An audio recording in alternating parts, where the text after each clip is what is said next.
Last video में class science chapter 3 metal and non metal में हमने पार्ट 2 तक कंप्लीट कर लिया था। आज की इस वीडियो में हम शुरू करेंगे पार्ट 3। तो चलिए वीडियो शुरू करते हैं। तो लास्ट वीडियो में हमने लास्ट टॉपिक डिस्कस किया था रिएक्टिविटी सीरीज। तो रिएक्टिविटी सीरीज मेटल्स की एक ऐसी सीरीज होती है जिसमें मेटल्स को उनकी रिएक्टिविटी के डिक्रीजिंग ऑर्डर में लिखा जाता है। तो मेटल्स की एक ऐसी सीरीज जिसमें मेटल्स को उनकी रिएक्टिविटी के डिक्रीजिंग ऑर्डर में अरेंज किया जाता है उसे कहते हैं रिएक्टिविटी सीरीज। तो ये एक रिएक्टिविटी सीरीज है कुछ मेटल्स की। इनमें वो मेटल्स जो ऊपर हैं वो हाईली रिएक्टिव हैं, नीचे की ओर आने पर रिएक्टिविटी मीडियम हो जाती है और नीचे की ओर जाने पर रिएक्टिविटी लो हो जाती है। तो इस सीरीज में मेटल्स को जो है ना रिएक्टिविटी के डिक्रीजिंग ऑर्डर में अरेंज किया गया है, इसलिए हम इसको कहते हैं रिएक्टिविटी सीरीज। ठीक है ना। तो आज की वीडियो का फर्स्ट टॉपिक है केमिकल प्रॉपर्टीज ऑफ मेटल्स। मतलब जो मेटल्स होती हैं उनकी केमिकल प्रॉपर्टीज क्या होती हैं। तो केमिकल प्रॉपर्टीज का मतलब क्या होता है पहले ये समझ लेते हैं। तो मेटल्स की केमिकल प्रॉपर्टीज का मतलब है कि मेटल्स की रिएक्शन अगर हम किसी दूसरी चीज से कराएंगे तो मेटल उस चीज से किस तरह से रिएक्ट करेगी, इसे कहते हैं मेटल की केमिकल प्रॉपर्टी। और मेटल की फर्स्ट केमिकल प्रॉपर्टी है रिएक्शन विद एयर। एयर के साथ रिएक्शन करानी है मेटल की पहले। तो जब एक मेटल की रिएक्शन हम एयर से कराते हैं तो सभी मेटल्स, क्योंकि सभी मेटल की रिएक्टिविटी जो है अलग अलग होती है। रिएक्टिविटी सीरीज में ऊपर वाली मेटल्स हाईली रिएक्टिव है, नीचे की ओर आने पर रिएक्टिविटी मीडियम हो जाती है और सबसे नीचे रिएक्टिविटी लो होती है। तो सभी मेटल्स जो है ना एयर से सेम रिएक्ट नहीं करती है, मतलब एक समान रूप से रिएक्ट नहीं करती है। कुछ मेटल की एयर से रिएक्शन एक्सक्लूसिव होती है, जबकि कुछ मेटल ऐसी होती है जो थोड़ी स्लो रिएक्शन करती है और कुछ मेटल एयर से रिएक्ट ही नहीं करती, रिएक्शन ही नहीं करती। ठीक है। तो जब किसी मेटल की रिएक्शन एयर से कराई जाती है तो मेटल जो है ना पूरी की पूरी एयर से रिएक्ट न करके मेटल जो है एयर में प्रेजेंट ऑक्सीजन से रिएक्ट करती है। और जब कोई मेटल ऑक्सीजन से रिएक्ट करती है तो सभी मेटल्स की ऑक्सीजन से रिएक्टिविटी डिफरेंट होती है और एक मेटल ऑक्सीजन से रिएक्ट करके बनाती है मेटल ऑक्साइड। ठीक है ना। तो जब हम किसी मेटल की रिएक्शन एयर से कराते हैं तो क्या होता है, when a metal react with when a metal react with oxygen of air, then it forms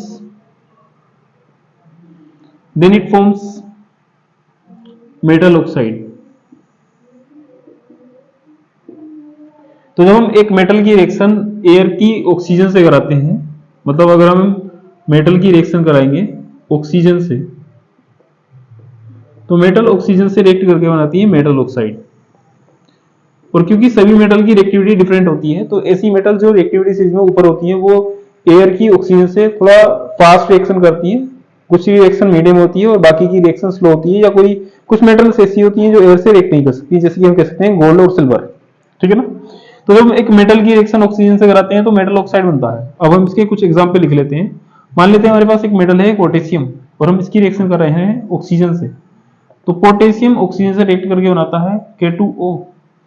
अब ये जो रिएक्शन है ये बैलेंस नहीं है, इसे हम फर्स्ट एग्जांपल मान लेते हैं। क्योंकि यहाँ पर एक ऑक्सीजन है और यहाँ पर 2 ऑक्सीजन है तो इसलिए हम यहाँ 2 से मल्टीप्लाई कर लेंगे। 2 से मल्टीप्लाई करने पर 2 to the 4 पोटेशियम हो चुके हैं, तो यहाँ पर भी हम 4 से मल्टीप्लाई करेंगे। तो ये मेटल की ऑक्सीजन से रिएक्शन का फर्स्ट एग्जांपल है। अब हम एक और एग्जांपल ले लेते हैं, जैसे कि मैग्नीशियम। जब मैग्नीशियम की रिएक्शन ऑक्सीजन से कराते हैं तो बनता है MgO, मैग्नीशियम ऑक्साइड। और क्योंकि यहाँ 2 ऑक्सीजन है और यहाँ पर एक ऑक्सीजन है तो यहाँ पर हम मल्टीप्लाई करेंगे 2 से, 2 Mg, जबकि यहाँ पर 1 Mg है तो यहाँ पर भी मल्टीप्लाई करेंगे 2 से। ठीक है। तो कुछ रिएक्शन फास्ट रिएक्ट करेंगी एयर की ऑक्सीजन से, कुछ की रिएक्टिविटी मीडियम होगी, जबकि कुछ की रिएक्टिविटी इतनी लो होगी कि वो रिएक्शन ही नहीं करेंगी। तो ये फर्स्ट केमिकल प्रॉपर्टीज है मेटल्स की।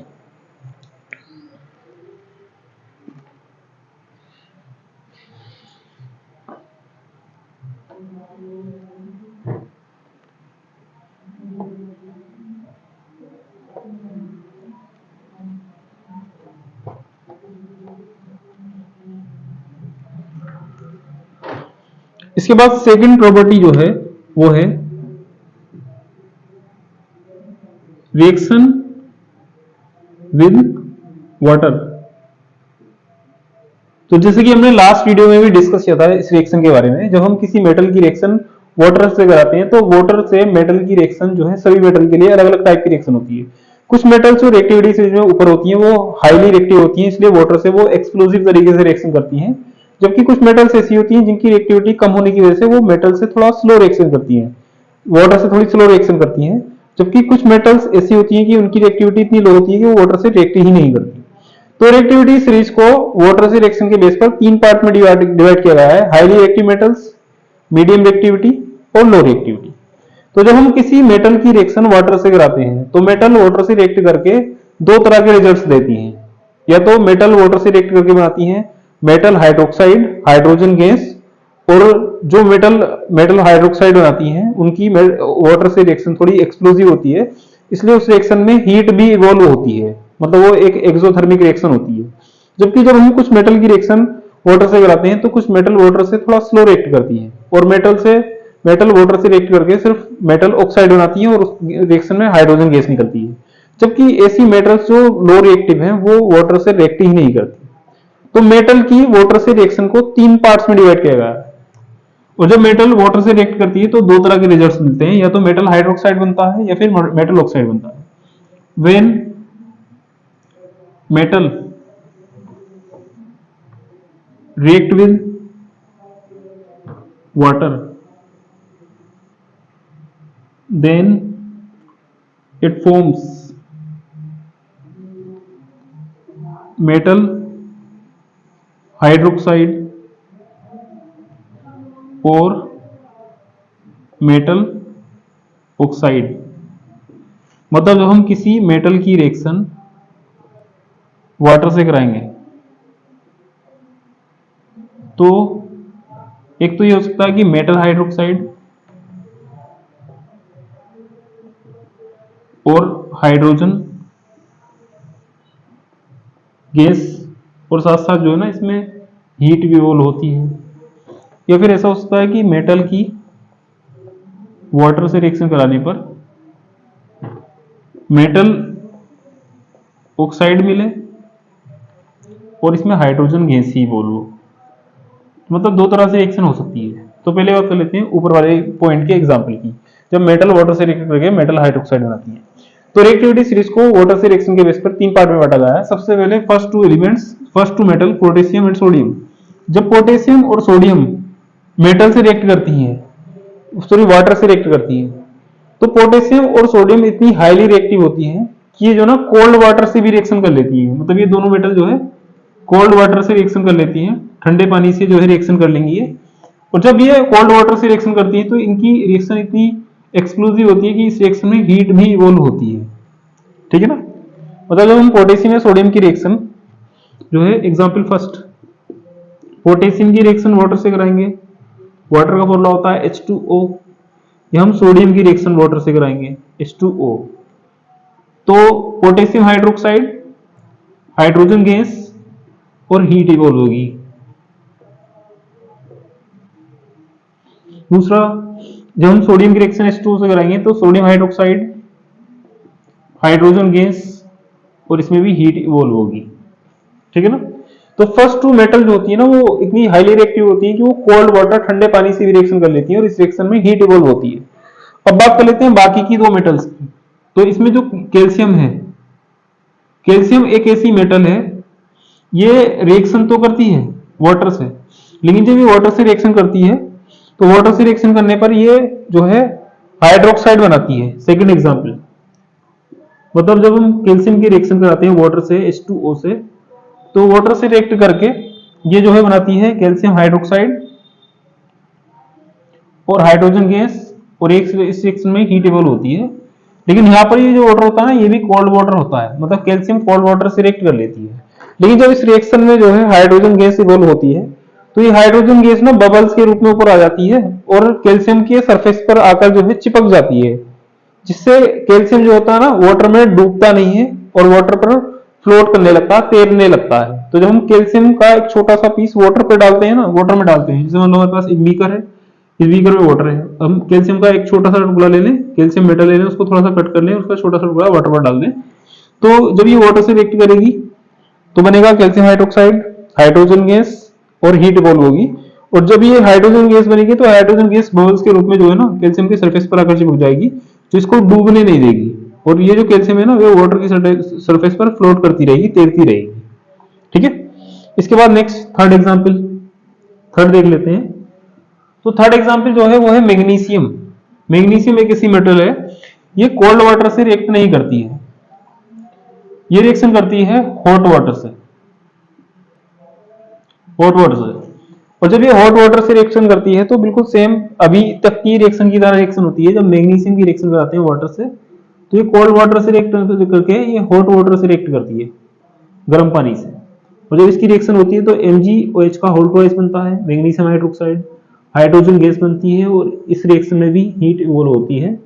और ये जो हाइड्रोजन गैस है ये जो है मैग्नीशियम के सरफेस पर आ जाती है। जैसे कि अगर हम एक बीकर में पानी लेकर उसमें मैग्नीशियम का एक छोटा सा पीस डालते हैं तो मैग्नीशियम वाटर से रिएक्ट करके, हॉट वाटर से रिएक्ट करके, कोल्ड वाटर से रिएक्ट नहीं करता क्योंकि इसकी रिएक्टिविटी थोड़ी लो होती है, तो इसको वाटर से रिएक्शन कराने के लिए पानी को गर्म करना पड़ता है। तो मैग्नीशियम की रिएक्शन जब हम हॉट वाटर से कराते हैं तो मैग्नीशियम हाइड्रोक्साइड बनता है, हाइड्रोजन गैस निकलती है और हीट इवॉल्व होती है। बनने वाली हाइड्रोजन गैस बबल्स के रूप में मैग्नीशियम के सरफेस पर आकर चिपक जाती है, जो इसको फ्लोट कराती है। मतलब ये जो मेटल है ना ये भी तैरती रहती है।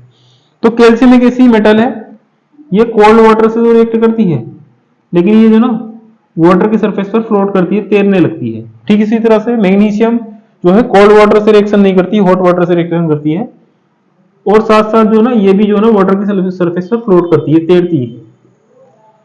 अब बात कर लेते हैं रिएक्टिविटी सीरीज की बाकी की आगे की मेटल्स के बारे में। तो जैसे कि हम ले लेते हैं एल्यूमिनियम से लेकर आयरन तक की मेटल्स।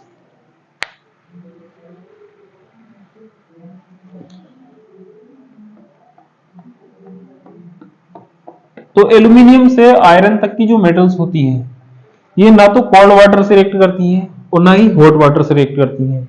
ये रिएक्शन करती हैं वाटर वेपर से, मतलब पानी को गर्म करके हम उसकी भाप बना दें तो ये पानी की भाप से रिएक्शन करती है, वाटर की वेपर से रिएक्शन करती है। जैसे कि हम इसमें एग्जांपल ले सकते हैं। फर्स्ट, अगर हम जिंक की रिएक्शन कराते हैं वाटर से, सॉरी वाटर से नहीं, वाटर की वेपर से, तो कुछ मेटल्स तो वाटर से रिएक्ट करके मेटल हाइड्रोक्साइड बनाती हैं, जो कि सिर्फ ऊपर वाली ही मेटल्स हैं मैग्नीशियम तक। जबकि एल्यूमिनियम से लेकर आयरन तक की जो मेटल्स है ना वो ना तो कोल्ड वाटर से रिएक्शन करती है ना ही हॉट वाटर से, ये वाटर की वेपर से रिएक्शन करती हैं। और जब वाटर की वेपर से रिएक्शन करती हैं तो ये जो है ना मेटल हाइड्रोक्साइड ना बनाकर मेटल ऑक्साइड बनाती है और इस रिएक्शन में हाइड्रोजन से इवॉल्व होती है। तो जब हम Zn की रिएक्शन H2O से कराएंगे तो बनेगा ZnOH का होल ट्वाइस और हाइड्रोजन गैस इवॉल्व होगी। ठीक उसी तरह से अगर हम एल्यूमिनियम की रिएक्शन कराते हैं वाटर की वेपर से तो एल्यूमिनियम ऑक्साइड बनता है, सॉरी यहां पर गड़बड़ हो गई है, ZnO बनता है जिंक ऑक्साइड और हाइड्रोजन गैस इवॉल्व होती है। जब एल्यूमिनियम की रिएक्शन वाटर वेपर से कराते हैं तो एल्यूमिनियम ऑक्साइड बनता है और इसमें भी हाइड्रोजन गैस इवॉल्व होती है। और जब हम आयरन की रिएक्शन कराते हैं वाटर की वेपर से तो बनेगा Fe3O4 प्लस H2। और ये जो ना ये वाटर की वेपर है, मतलब ये तीनों मेटल्स जो ना वाटर की वेपर से रिएक्शन करती हैं ना कि वाटर से। इसके बाद नेक्स्ट, अब बाकी की फोर मेटल्स जो हैं लेड से लेकर गोल्ड तक, इन मेटल्स की रिएक्शन इतनी, इन मेटल्स की रिएक्टिविटी इतनी लो होती है कि जब ये वाटर में डिसोल्व की जाती है, पानी में डाली जाती है तो लेड, कॉपर, सिल्वर और गोल्ड डज नॉट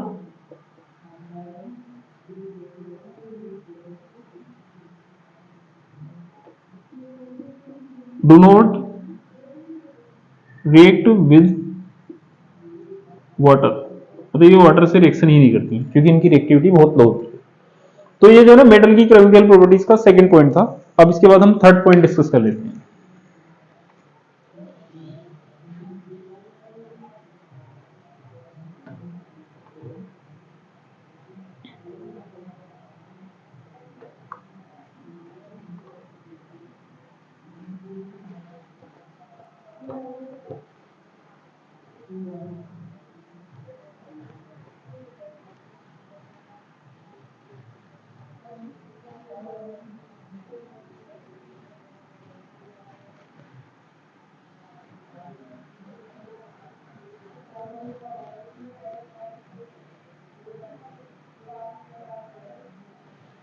तो मेटल की केमिकल प्रॉपर्टीज में 2 पॉइंट कंप्लीट हो गए हैं। अब इसके बाद नेक्स्ट थर्ड पॉइंट है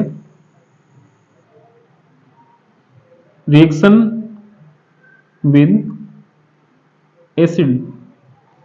एसिड वो सब्सटेंस होते हैं जो टेस्ट में सोर होते हैं और पीएच स्केल पर इनकी जो पीएच वैल्यूज होती है वो 7 से कम होती है। मतलब ऐसे सभी सब्सटेंस जो टेस्ट में सोर होते हैं, खट्टे, उन्हें कहते हैं एसिड। जैसे hydrochloric acid, sulphuric acid, nitric acid. तो जब हम किसी मेटल की रिएक्शन किसी एसिड से कराते हैं तो मेटल एसिड से रिएक्शन करके सोल्ट एंड हाइड्रोजन गैस बनाती है, सिर्फ दो सब्सटेंस, ठीक है ना। When a metal react with when metal react with an acid, then it forms salt and hydrogen gas। जब हम किसी मेटल की रिएक्शन एक एसिड से कराते हैं तो मेटल की रिएक्शन एसिड से कराने पर बनता है metal oxide, sorry metal oxide नहीं, इसमें बनता है सोल्ट। एक सोल्ट बनता है और इसमें हाइड्रोजन गैस इवॉल्व होती है, हाइड्रोजन गैस निकलती है। पर ये क्वेश्चन ना एग्जाम में बहुत सारी बार पूछा भी जा चुका है। What happens when metal react with acid. मतलब जब मेटल एसिड से रिएक्ट करती है तो क्या होता है, तो मेटल एसिड से रिएक्ट करके सोल्ट एंड हाइड्रोजन गैस बनाती है। तो क्वेश्चन आया था right the name of gas evolve in the reaction. मतलब रिएक्शन में इवॉल्व होने वाली गैस का नेम राइट करना था, तो वो होती है hydrogen gas. And how will you prove the existence of this gas. और आप इस गैस की एग्जिस्टेंस को कैसे प्रूव करेंगे। तो अगर हमें हाइड्रोजन गैस जो रिएक्शन में इवॉल्व हो रही है उसकी एग्जिस्टेंस को प्रूव करना है तो इसके लिए हम एक एक्टिविटी कर सकते हैं। मान लेते हैं हमारे पास एक बीकर है और बीकर में कोई एसिड है। एसिड मतलब कोई भी खट्टा सब्सटेंस, ठीक है ना। जैसे कि हम इसमें HCl ले लेते हैं, हाइड्रोक्लोरिक एसिड। और जब हम इसमें जो है एसिड में कोई मेटल डालते हैं, मेटल वैसे तो हम कोई भी मेटल ले सकते हैं लेकिन हम जिंक मान लेते हैं। जिंक मेटल जैसे हम इसमें डालेंगे तो जिंक जो होगा ना वो HCl से रिएक्ट करेगा और बनाएगा ZnCl2 और इसमें हाइड्रोजन गैस इवॉल्व होगी। अब क्योंकि हाइड्रोजन एक गैस है तो गैस जब बनती है तो हमेशा अपवर्ड मूव करती है, ऊपर की तरफ मूव करती है। तो बीकर से बाहर हाइड्रोजन निकलने लगेगी। लेकिन दिक्कत ये है कि हाइड्रोजन जो है ना एक कलरलेस गैस है जिसकी वजह से हमें दिखाई नहीं देगी। तो हम इसके एग्जिस्टेंस को कैसे प्रूव करेंगे। तो हाइड्रोजन जो है ना एक ऐसी गैस है जब ये फायर के कांटेक्ट में आती है तो ये जो है ना और ज्यादा तेजी से जलने लगती है। तो अगर हम इसके पास एक बर्निंग कैंडल लेकर आएंगे, जलती हुई मोमबत्ती, तो जलती हुई मोमबत्ती जैसी लेकर आएंगे ना तो ये जलती हुई मोमबत्ती और ज्यादा भड़क कर जलने लगेगी इस तरह से, जैसी हाइड्रोजन गैस इसके कांटेक्ट में पहुंचेगी। तो जलती हुई मोमबत्ती का भड़कना ये शो करेगा कि बीकर से निकलने वाली गैस हाइड्रोजन गैस है, ठीक है ना। तो जब हम मेटल की रिएक्शन एसिड से कराते हैं तो सोल्ट एंड हाइड्रोजन गैस बनती है। अब हम इसका एक एग्जांपल लिख लेते हैं। जैसे कि हम मेटल ले लेते हैं सोडियम और एसिड ले लेते हैं HCl। तो जब हम Na की रिएक्शन HCl से कराते हैं तो बनता है NaCl और इसमें हाइड्रोजन गैस इवॉल्व होती है। ये फर्स्ट एग्जांपल हो गया। इसी तरह से हम और भी एग्जांपल ले सकते हैं। जैसे कि हम जब लेंगे मैग्नीशियम मेटल और इसकी रिएक्शन कराएंगे किसी और एसिड जैसे H2SO4 से तो MgSO4 बनेगा, मैग्नीशियम सल्फेट, और हाइड्रोजन गैस इवॉल्व होगी। तो ये जो दोनों सब्सटेंस है ना ये है सोल्ट और इस रिएक्शन में हाइड्रोजन गैस इवॉल्व हो रही है। क्लियर। तो जब हम एक मेटल की रिएक्शन एसिड से कराते हैं तो सोल्ट और हाइड्रोजन गैस बनती है, ठीक है ना।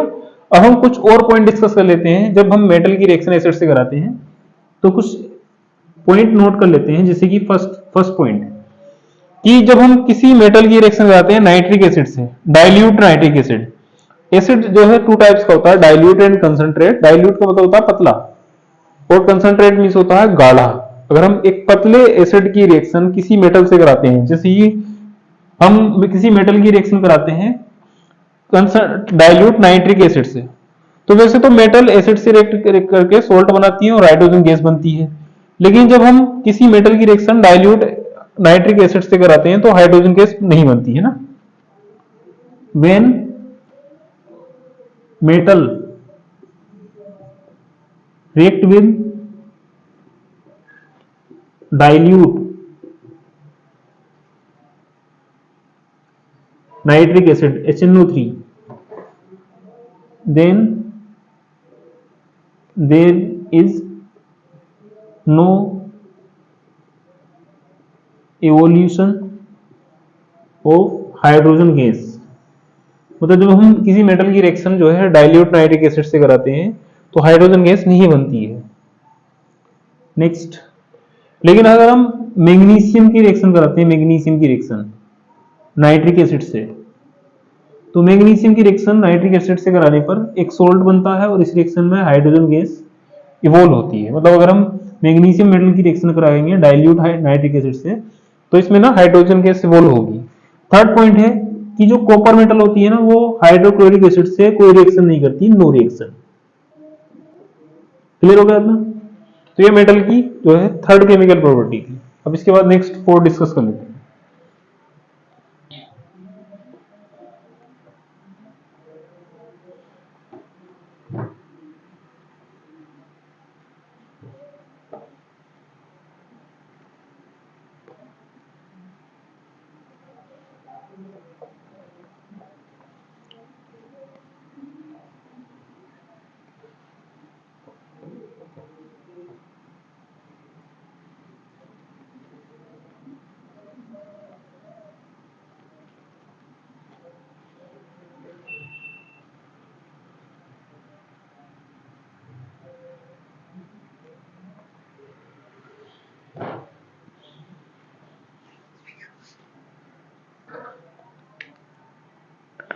इसके बाद फोर्थ केमिकल प्रॉपर्टी है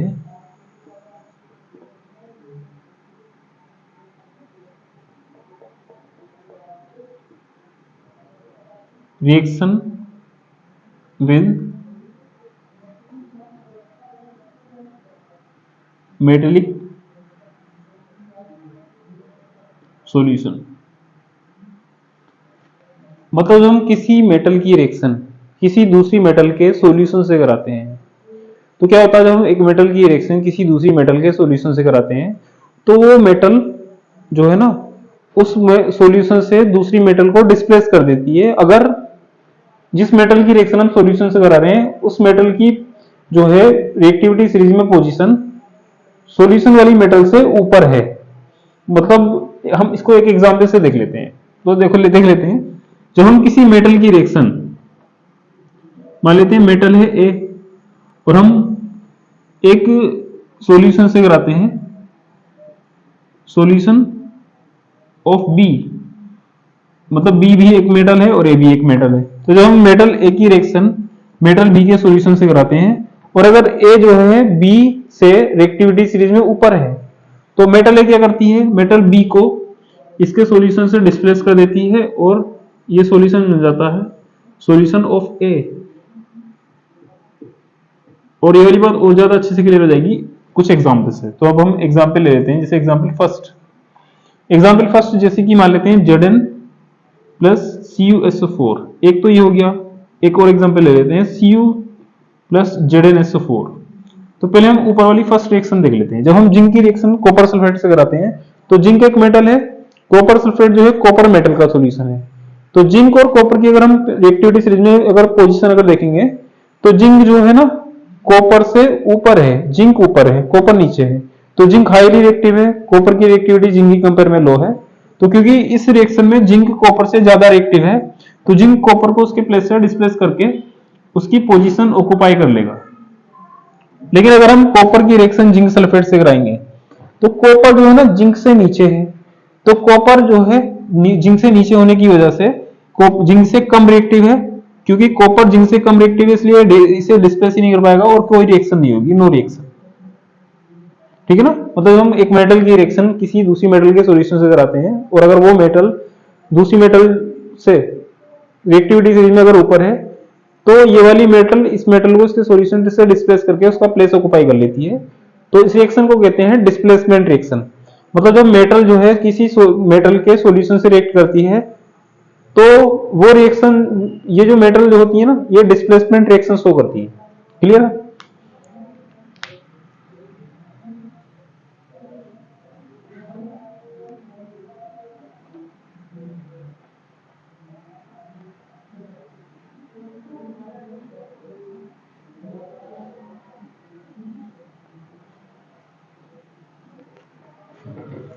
इसके बाद नेक्स्ट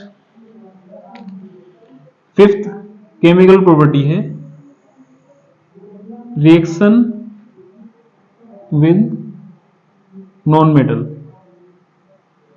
मतलब जब हम एक मेटल की रिएक्शन किसी नॉन मेटल से कराते हैं तो पहले जो है हम कुछ मेटल ले लेते हैं और कुछ नॉन मेटल ले लेते हैं। तो हमें इसके लिए मेटल और नॉन मेटल में डिफरेंस पता होना चाहिए। तो मेटल वो सभी एलिमेंट होते हैं जिनमें मेटेलिक प्रॉपर्टीज पाई जाती हैं, और नॉन मेटल्स उन एलिमेंट को कहते हैं जिनमें जो है मेटेलिक प्रॉपर्टीज नहीं पाई जाती हैं। तो कुछ मेटल के एग्जाम्पल हैं सोडियम, मैग्नीशियम और एल्यूमिनियम, जबकि कुछ नॉन मेटल के एग्जाम्पल हैं क्लोरीन, ऑक्सीजन और नाइट्रोजन। ये कुछ मेटल्स हैं और ये कुछ नॉन मेटल हैं। पहले बात कर लेते हैं पहली मेटल सोडियम की। तो सोडियम का एटॉमिक नंबर होता है 11, मैग्नीशियम का एटॉमिक नंबर है 12 और एल्यूमिनियम का एटॉमिक नंबर है 13। क्लोरीन का एटॉमिक नंबर 17, ऑक्सीजन का एटॉमिक नंबर 8 और नाइट्रोजन का एटॉमिक नंबर 7। अगर हम इनके इलेक्ट्रॉनिक कॉन्फ़िगरेशन करते हैं तो सोडियम होता है 11 का इलेक्ट्रॉनिक कॉन्फ़िगरेशन होता है 2,8,1, मैग्नीशियम का होता है 2,8,2, एल्यूमिनियम होता है 2,8,3, क्लोरीन होता है 2,8,7, ऑक्सीजन 2,6, नाइट्रोजन 2,5। तो इसमें ऊपर वाले जो तीन एलिमेंट है ना, ये तो है मेटल, जबकि नीचे वाले तीन एलिमेंट है नॉन मेटल। इन सब एलिमेंट में मेटल की प्रॉपर्टीज है, इसलिए मेटल्स हैं। तो इस बार जो है ना एक मेटल की रिएक्शन किसी नॉन मेटल से करानी है। तो क्या होता है जब हम किसी एक एलिमेंट की रिएक्शन किसी दूसरे एलिमेंट से कराते हैं, तो जब कोई भी दो एलिमेंट आपस में रिएक्ट करते हैं तो वो एक रूल को फॉलो करते हैं जिसे कहते हैं ऑक्टेट रूल। ऑक्टेट रूल को हम 8 का रूल भी कह सकते हैं, 8 का रूल। तो ये रूल क्या है अब ये समझ लेते हैं। तो अगर हमारे पास कोई भी एलिमेंट है, चाहे वो मेटल हो या नॉन मेटल, इस रूल के अकॉर्डिंग अपने लास्ट सेल में 8 इलेक्ट्रॉन कंप्लीट करता है। जैसे कि सोडियम के लास्ट सेल में कितने हैं 1, जबकि ऑक्टेट रूल के अकॉर्डिंग किसी भी एलिमेंट के लास्ट सेल में होने चाहिए 8 इलेक्ट्रॉन। तो इसको जो है ना अभी 7 इलेक्ट्रॉन चाहिए, जबकि क्लोरीन के पास लास्ट में कितने इलेक्ट्रॉन है 7, और इसको कितने चाहिए 1। तो जब सोडियम और क्लोरीन की रिएक्शन कराते हैं तो सोडियम जो है ना अपना एक इलेक्ट्रॉन क्लोरीन को डोनेट कर देता है, जिससे कि ये वाला इलेक्ट्रॉन जब यहाँ आएगा तो 7 + 1 कितने हो जाएंगे 8, यहाँ पर 8 पूरे हो गए, ऑक्टेट पूरा हो गया। लेकिन जैसे ये एक इलेक्ट्रॉन यहाँ आएगा तो अब इसके पास जो है ना ये वाला इलेक्ट्रॉन लास्ट ना होकर ये वाले 8 इलेक्ट्रॉन लास्ट होंगे, तो अब इसके भी लास्ट सेल में 8 इलेक्ट्रॉन ही रहेंगे। तो हम एक मेटल की रिएक्शन एक नॉन मेटल से कराते हैं तो ये जो है ना ऑक्टेट रूल को फॉलो करती हैं, जिससे एक मेटल अपने एक एलिमेंट अपने इलेक्ट्रॉन डोनेट करके किसी दूसरे एलिमेंट को दे देता है, ठीक है, जिससे यह रिएक्शन कंप्लीट हो जाती है। तो जब हम एक मेटल की रिएक्शन नॉन मेटल से कराते हैं, व्हेन मेटल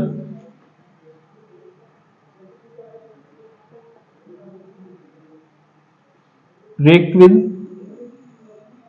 non-metal,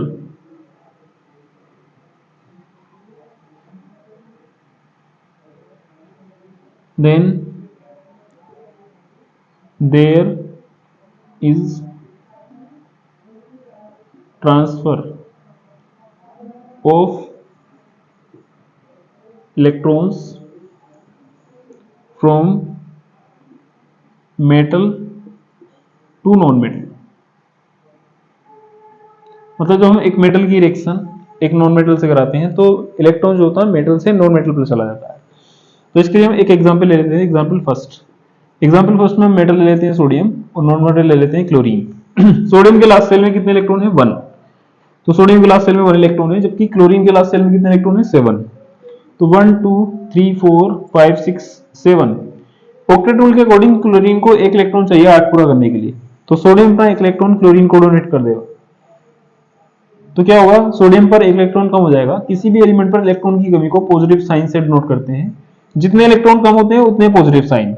और इसी तरह से जब 1 इलेक्ट्रॉन क्लोरीन पर जाएगा तो क्लोरीन के पास अपने तो 7 थे ही, 1 इलेक्ट्रॉन और आ जाएगा।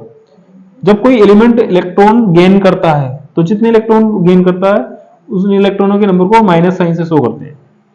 तो जब हम एक मेटल की रिएक्शन एक नॉन मेटल से कराते हैं तो 2 पार्ट बनते हैं, एक पॉजिटिव पार्ट और एक नेगेटिव पार्ट। जो पॉजिटिव पार्ट होता है इसे कहते हैं कैटायन और नेगेटिव पार्ट को कहते हैं एनायन। और ये कैटायन और एनायन दोनों मिलकर कहलाते हैं आयन। तो मेटल और नॉन मेटल रिएक्ट करके ना आयन बनाती है, और ये आयन 2 टाइप्स के होते हैं, कैटायन और एनायन। कैटायन पर पॉजिटिव चार्ज होता है, एनायन पर नेगेटिव चार्ज होता है। और जब ये पॉजिटिव और नेगेटिव चार्ज एक दूसरे के पास होते हैं तो इनके बीच शुरू होती है रिएक्शन, जिससे एक दूसरे को अट्रैक्ट कर लेते हैं और अट्रैक्ट करके एक साथ जुड़ जाते हैं। तो जब Na प्लस Cl- को अट्रैक्ट करेगा तो बनेगा NaCl, NaCl बन जाएगा, ठीक है ना।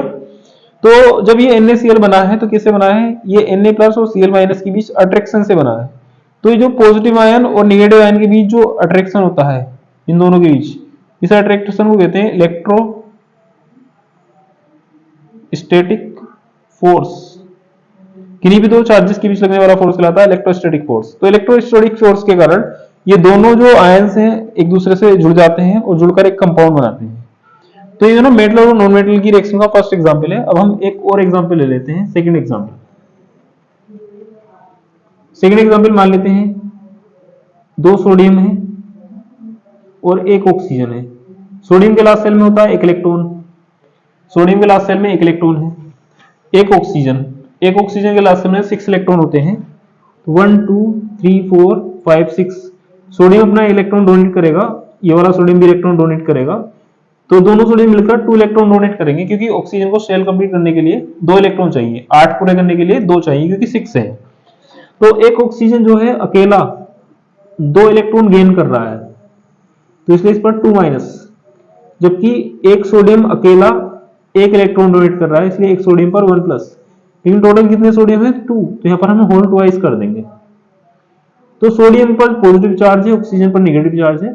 पॉजिटिव और नेगेटिव चार्ज के बीच काम करता है इलेक्ट्रोस्टैटिक फोर्स, जिसके कारण ये दोनों चार्ज जुड़ जाते हैं और जुड़कर एक कंपाउंड बनाते हैं, जिसमें 2 तो सोडियम होंगे Na2 और एक ऑक्सीजन होगा O, Na2O।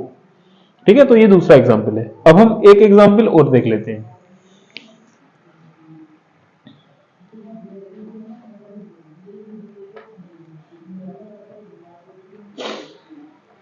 एग्जांपल